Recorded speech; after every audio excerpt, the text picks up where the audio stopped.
You're tuning into Black and White Sports on YouTube. The no-holds-barred truth on sports. The main event starts. All right, Black and White Sports supporters, let's talk about the Fever. Fever on a hot streak. They're on a heater, as they would refer to it as. 9-3 in their last 12. Getting rather interesting. Caitlin Clark crushing it. Absolutely crushing it. Sophie Cunningham came in, went on a heater herself. By the way, got a couple of things from the inside the arena involving Sophie Cunningham. So let's do that before we jump into the game. Let's do that. Of course, they had a protest outside, not a protest, but a rally to support Sophie Cunningham backing up girls in sports. Now, this is a clip.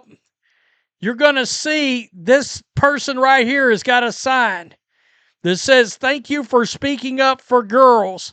On the right, you've got an anti-Sophie Cunningham sign. No hate in these United States. It looks like, and we'll get to this in a second, it looks like the arena may have taken this sign away from the pro, and you see the red circle right here. This is the pro Sophie Cunningham sign right there. That sign right there. So there's the sign. Second or her third. Okay. Now we come back down the court. Sign is gone. Sign is gone. And I wasn't the only one that actually noticed this. Let me see. My boy Johnny Root picked up on it right here. The Seattle Storm tells Sophie Cunningham supporters they had to put their signs away, but didn't tell the trans supporter she had to put hers away. Right here, no sign anymore.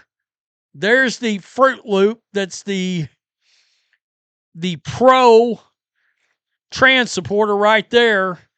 The anti-Sophie Cunningham supporter still got the sign. Sophie's supporter doesn't have a sign anymore. This is going to be interesting. I'm going to dig into this, folks. To the game right here. Caitlin Clark.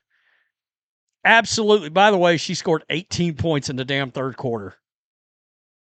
I think it was 18. Something like that. It was a lot. I think I've got it up here. 33 minutes, 32 points, 9 of 14. 10 of 10 from the free throw line. 4 of 7 from three-point range. 7 assists, 4 rebounds. Kelsey Mitchell, who honestly was kind of struggling most of the night and went on a heater in the fourth. 28 points, 9 of 18, 4 of 7 from three-point range, added 2 assists. And Sophie Cunningham had 11 points and she hit 3 threes pretty fast in this game. In fact, I think she started out 3 of 3. She added 5 rebounds, 2 assists. Let me point this out. The Fever's got a real bench problem, all right? They got a problem with people coming off the bench because, well, let's just call a spade, as my boy Ben Daniel would say.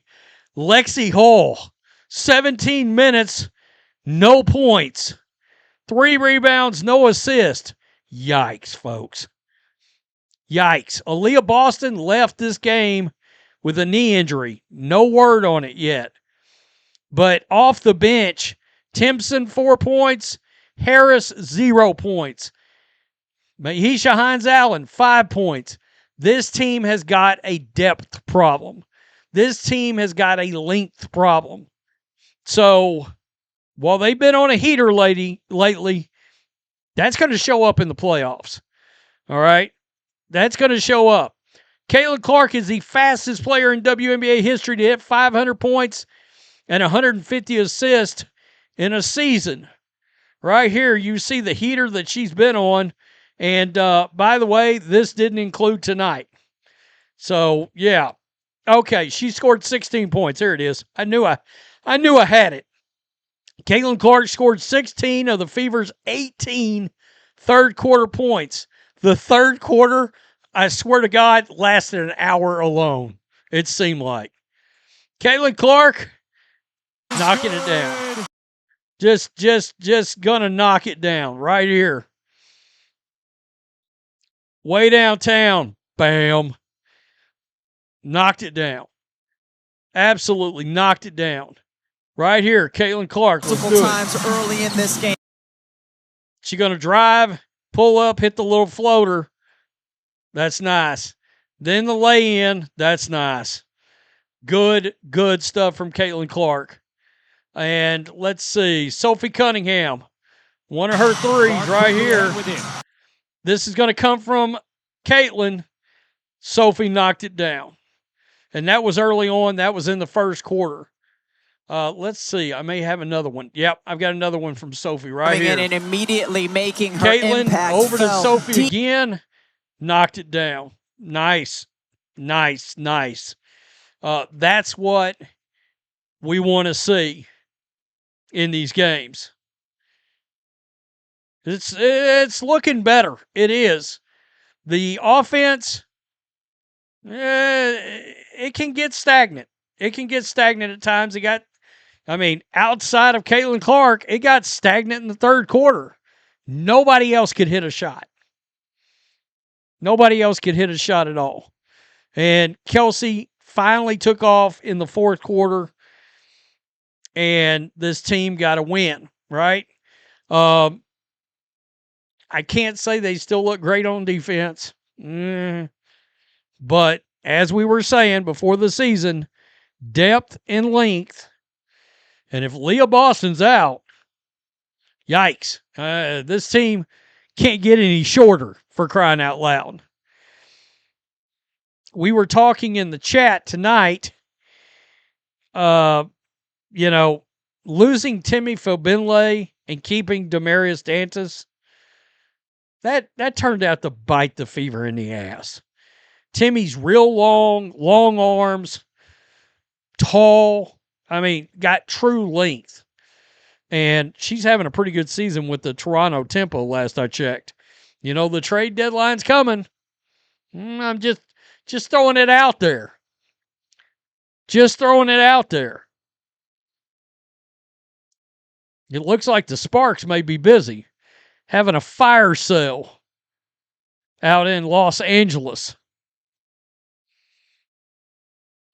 Tell me what you think. Indiana Fever. They get another big win. Leah Boston hurt. Caitlin Clark absolutely going bonkers as of late. It's good to see. It's good to see. Peace. I'm out. Till next time. Thanks for watching the show. Be sure to like, comment, and subscribe. Be sure to tune in next time on Black and White Sports.